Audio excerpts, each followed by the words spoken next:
Sir, ఏ ప్రశ్నకు సమాధానం? ప్రస్తుతం ఉన్న electrical distribution network prescribed construction standards and safety నామ్స్తో అనుగుణంగా ఏర్పాటు చేయడం అయింది సార్. అయితే కొన్ని ప్రాంతాల్లో ఎలక్ట్రికల్ లైన్స్ ఏర్పాటు చేసిన తర్వాత ఇళ్లను నిర్మించుకోవడంలో భద్రతాపరమైన ఇబ్బందులు ఎదురవుతున్నాయి సార్.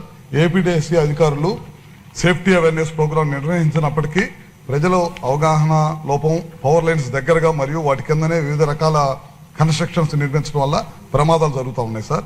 అదేవిధంగా ప్రీ ప్రశ్నకు సమాధానం, ఇలాంటివి గుర్తించినప్పుడు ఫీల్డ్ ఆఫీసర్స్ మరియు విద్యుత్ సిబ్బంది సంబంధిత వ్యక్తులకి సేఫ్టీ నామ్స్ పాటించాలి లేదా లైన్స్ ఆర్ పోల్ షిఫ్టింగ్ కోసం తమకు అప్లై చేయాలని చెప్పడం జరిగింది సార్.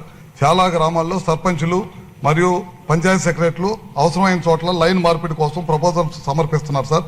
దానికి అనుగుణంగా విద్యుత్ సిబ్బంది వెంటనే సానుకూలంగా స్పందించి ఆ పనులను డిపాజిట్ కాంట్రిబ్యూషన్ పద్ధతి కింద అమలు చేస్తూ ఉన్నారు సార్. అట్లానే ప్రీ ప్రశ్నకు సమాధానం, లైన్ షిఫ్టింగ్, డిటిఆర్లు ఏర్పాటు మరియు పోల్ షిఫ్టింగ్ పనులు శాంక్షన్ స్కీమ్స్ కింద చేపడుతున్నాము. అవసరమైన చోట్ల ఎంపీ ల్యాండ్స్ నిధులు వినియోగించి వాటిని పూర్తి చేస్తూ ఉన్నాం సార్. 2024-25 ఫైనాన్షియల్ ఇయర్లో విజయనగరం జిల్లాలో పూర్తి చేసిన పనులు జాజరపేట గ్రామం, నెల్లమెల్ల మండలంలో 7,44,000 రూపాయలతోటి పని ఖర్చు పెట్టి పూర్తి చేశాం సార్. అట్లానే బీసీ కాలనీ, వీటి అగ్రహారం, విజయనగరంలో 6,63,999 రూపాయలతో ఖర్చు చేశాం సార్. మిగిలిన పెండింగ్ పనులు ఫండ్స్ అవైలబిలిటీని బట్టి తప్పకుండా పూర్తి చేస్తాం సార్.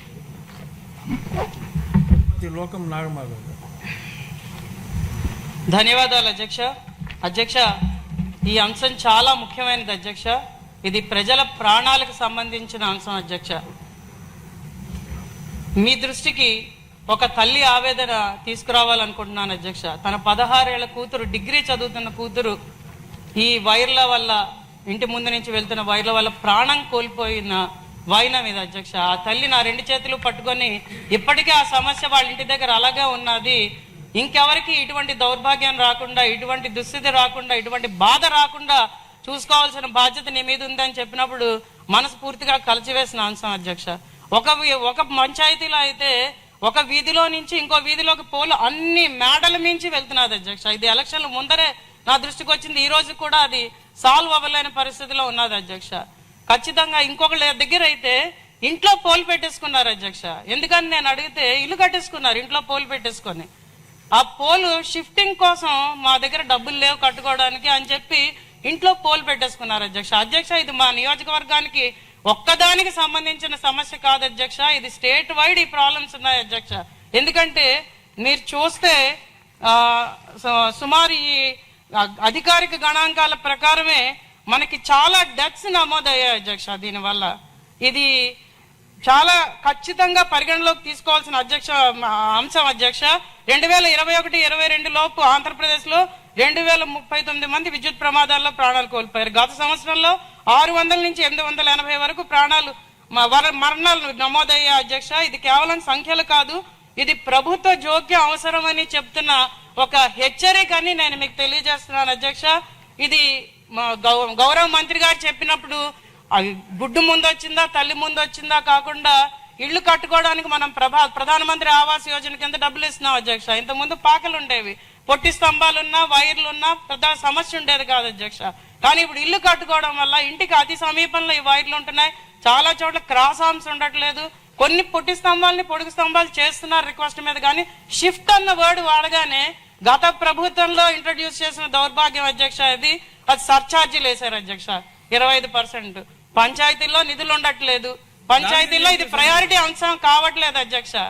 జనాల దగ్గర కట్టుకోవడానికి కూడా చాలా ఎక్కువలో అడగడం వల్ల దీన్ని ఖచ్చితంగా స్టేట్ గవర్నమెంట్ ప్రభుత్వం దీన్ని పరిగణలోకి తీసుకొని ఎలా దీన్ని చేయాలన్న దాని మీద ప్రత్యేక శ్రద్ధ పెట్టాలి. ఎందుకంటే మన ప్రభుత్వం ఈ రోజు ఇన్ఫ్రాస్ట్రక్చర్ డెవలప్మెంట్ మీద ప్రత్యేక శ్రద్ధతో ముందుకెళ్తున్నది అధ్యక్ష.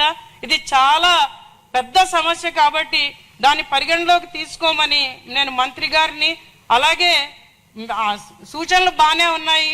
అలాగే పంచాయతీ రాజ్లో కూడా డెవలప్మెంట్ లో కూడా మనం కొన్ని సెట్ బ్యాక్స్ పెట్టుకోవాలి, ఇవన్నీ మనం చెప్పాల్సిన అవసరం కూడా ఉంది. కానీ ప్రస్తుతం ఉన్న సమస్యల్ని పరిగణలోకి తీసుకొని అవి రిపేర్లు చేయమని నేను ప్రత్యేకంగా మంత్రి గారిని ఈ రోజు మీ ద్వారా కోరుకుంటున్నాను అధ్యక్ష. ఆఖరిది అధ్యక్ష, ఇది ఏదైనా నిర్దిష్టమైన ప్రణాళికతో 90 రోజుల లోపల ఈ సమస్యలు రిపోర్ట్ అయిన సమస్యలైనా పరిగణలోకి తీసుకొని చేయవలసిందిగా మంత్రి గారిని నేను రిక్వెస్ట్ చేస్తున్నాను అధ్యక్ష. సార్, సభ్యులు చెప్పింది కొంతమేరకు వాస్తవం సార్. ప్రాణాల కంటే ఏది కూడా విలువైంది కాదు. తప్పకుండా వాటి మీద ప్రత్యేకమైన దృష్టి పెడతాం. ఈ సంవత్సరం ఈపీడీఎస్ఎల్ కింద ప్రతి జిల్లాకు కూడా ₹1 ఇచ్చాం. ఇట్లాంటి సమస్యలన్నింటినీ కూడా త్వరగా పూర్తి చేయమని చెప్పి ₹1 కూడా చేయించాం. ఇటీవల బడ్జెట్లో కూడా సేఫ్టీ అండ్ డిపార్ట్మెంట్ కూడా ₹10 కోట్ల బడ్జెట్లో ముఖ్యమంత్రి గారు ప్రత్యేక దృష్టి పెట్టి దీని మీద 10 కోట్లు ఇవ్వటం జరిగింది. సేఫ్టీ మెజర్స్ ఎక్కువ కూడా తీసుకోమని చెప్పి. ఎందుకంటే ఇటీవల కాలంలో DTRస్ని హైట్ పెంచి పెట్టడం కానీ, లేకపోతే ఎక్కడన్నా ఇందాక సభ్యులు చెప్తానే ఉన్నారు, పోల్ ఉన్న చోట లోపల పోల్ పెట్టుకొని ఇల్లు కట్టుకున్నారు, వాళ్ళే చెప్తారు. ఇట్లాంటి ఎన్నోసార్లు చెప్పినా సరే లైన్స్ ఏదైతే రోడ్లు కింద వదిలేసి ఉన్నాయో దాని కింద వెళ్ళి ఇల్లు కట్టుకుంటున్నారు. లైన్స్ ఉన్న కిందకి వెళ్ళి ఇల్లు కట్టుకుంటున్నారు. ఇల్లు కట్టేటప్పుడే చాలా మంది ప్రమాణాల సొత్తు వాటర్ పెట్టుకుంటా, క్యూరింగ్ చేసుకుంటా, రకరకాల కారణాలతోటి చనిపోతా ఉన్నమాట వాస్తవం. వాటిని చాలా పెద్ద ఎక్కువగా నిధులు కావాలి. వాటిని ఈ మధ్యకాలంలో ₹1 కాడికి జిల్లాకు పెట్టి కొన్ని పనులు చేసుకుంటా, ఎక్కడైతే అర్జెంట్ అవసరమో వాటిని అన్నింటి చేసుకుంటూ వెళ్తాం. అదే కాదు సార్, చాలా తోటల ఇప్పుడు మనకి తోటలు ఉన్నాయి. ఈస్ట్ గోదావరి, వెస్ట్ గోదావరి జిల్లాలో తోటలు ఉన్నాయి. తోటలు పెరిగిన తర్వాత కరెంట్ లైన్లు, పామాయిల్ కొట్టేటప్పుడు అవి కూడా దెబ్బతింటా ఉన్నాయి. అక్కడ కూడా ప్రాణ నష్టం జరుగుతుంది.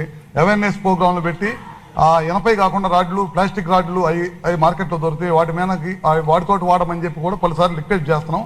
మన ప్రజాప్రతినిధులు కూడా వాటిలో పాల్గొని తోటల దగ్గర కానీ, లేకపోతే ఇళ్ల కింద కట్టకుండా ఉండటం కానీ, పంచాయతీలో పర్మిషన్స్ ఇవ్వనీయకుండా ఉండటం కానీ, మున్సిపాలిటీల్లో కానీ వాటి కింద కానీ ఎప్పుడో లైన్స్ వేసాం. లైన్స్ కింద వెళ్ళి ఆ సైట్ని కింద తీసుకెళ్ళి ఇల్లు కట్టేస్తాం. ఇల్లు కట్టేటప్పుడు ప్రమాదాలు జరిగిపోతున్నాయి సార్. కానీ మాధవి గారు చెప్పినట్టు, సభ్యులు చెప్పినట్టు ప్రత్యేకంగా వాళ్ళ కాన్షియన్స్ ఏదన్నా దృష్టికి వస్తే కనుక మా దృష్టికి తీసుకొస్తే ఇమీడియట్గా వాటిని త్వరగా పూజ చేపించే బాధ్యత ఈ ప్రభుత్వం తీసుకుంటుంది. అంటే కొన్ని చోట్ల మంత్రి గారు ఈ రోడ్లు కూడా హైట్ పెంచడం, కాంక్రీట్ రోడ్లు వేసినప్పుడు కొంచెం సమస్య చాలా చోట్ల వస్తుందండి అది. బట్ 9 మీటర్స్ హైట్ ఉండే పోల్స్ తీసుకున్నాం.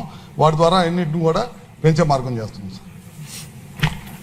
క్వశ్చన్ నెంబర్ 1195 మళ్ళీ మీదే సార్. మొదటి ప్రశ్న సమాధానం అవునండి. రెండవ ప్రశ్న సమాధానం కాదండి. జోన్, నాన్ జోన్ పాలసీ ప్రకారం అర్హులైన బెనిఫిషరీస్ని గుర్తించే ప్రక్రియ ఫిషరీస్ డిపార్ట్మెంట్ నిర్వహించింది. మూడో ప్రశ్నకి ఆక్వాకల్చర్ సేవలకు ఏపీఆర్సీ జారీ చేసిన రీటైల్ సప్లై టారిఫ్ ఆర్డర్స్ ప్రకారం యూనిట్కి ₹3.85 ఛార్జ్ చేయవలసి ఉంది సార్. ఫిషరీస్ డిపార్ట్మెంట్ ఇచ్చిన బెనిఫిషరీస్కి జీవో నెంబర్ 70 ప్రకారం గవర్నమెంట్ ₹2.35 సబ్సిడీ ఇస్తూ యూనిట్కి ₹1.5 మాత్రమే ఛార్జ్ చేయటం అయింది. గత ప్రభుత్వం జీవో నెంబర్ 92 4/7/2022 ఎలిజిబిలిటీని పరిమితం చేసి నోటిఫైడ్ ఆక్వాకల్చర్ డెవలప్మెంట్ జోన్లో 10 ఎకరాల లోపు కలిగిన రైతులకు మాత్రమే ఈ ప్రయోజనం వర్తించేలాగా నిర్ణయించింది. డి ప్రశ్నకు సమాధానం government of Andhra Pradesh policy decision ప్రకారం అమలు చేయబడుతుంది. సోమిరెడ్డి గారు. నమస్కారం దిశ. ఇప్పుడు ఇదేంటంటే నేను మీ ద్వారా మంత్రి గారికి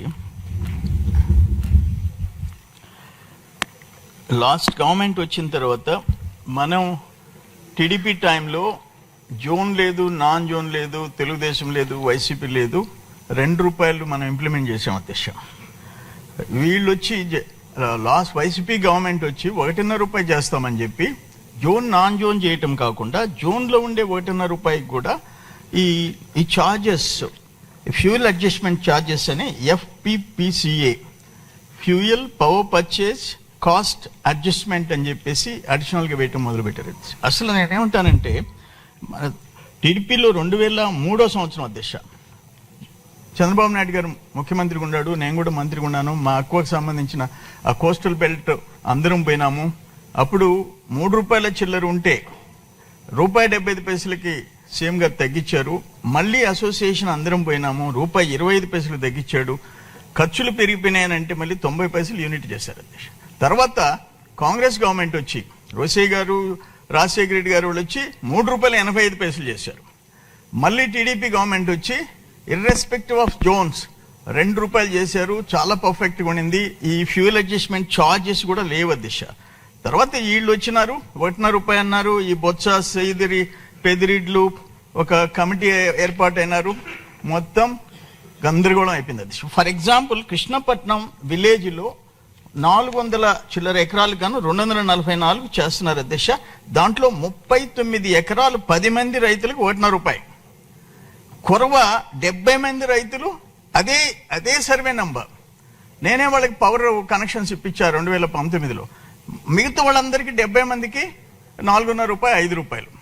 నేనేమంటానంటే జిల్లాలో ఉండే అధికారులు, ఇటు fisheries department, electricity department and revenue department కూర్చొని ఇంత పక్షపాతం వాళ్ళు చేసిపోయినారు, దుర్మార్గాలు చేసిపోయినారు అధ్యక్ష. వాటిని సర్దుబాటు చేయాల్సిన అవసరం ఉంది అధ్యక్ష. అంటే యూనిఫామ్గా వాళ్ళు మాత్రం 10 మంది రైతులు అక్కడ ₹1.5, వీళ్ళు మాత్రం ₹4.5, ₹5 అనేది దాన్ని స్ట్రీమ్ లైన్ చేయాలని చెప్పి మీ ద్వారా అగ్రికల్చర్ మినిస్టర్ గారికి కూడా PCR ల్యాబ్స్, కనీసం డివిజన్కి ఒక PCR ల్యాబ్లు కూడా ఏర్పాటు చేయాలని చెప్పేసి ఎంపిడా ల్యాబ్స్ పెట్టి ఉంది, సరిపోవడం లేదు. జిల్లాకు ఒక ల్యాబ్ ఉంది, డివిజన్కి ఒక ల్యాబ్ ఏర్పాటు కోస్టల్ బెల్ట్లో మీ ద్వారా అగ్రికల్చర్ మినిస్టర్కి విజ్ఞప్తి చేస్తున్నాను అధ్యక్ష. దీన్ని వెంటనే స్ట్రీమ్ లైన్ చేసి ఏదైతే పక్షపాతంగా ఆ వైసీపీ రైతులకి ₹1.5, తెలుగుదేశం రైతులకి ఉందో వాటన్నిటినీ రెక్టిఫై చేయించాల్సిన బాధ్యత మంత్రి గారి మీద ఉంది అధ్యక్ష.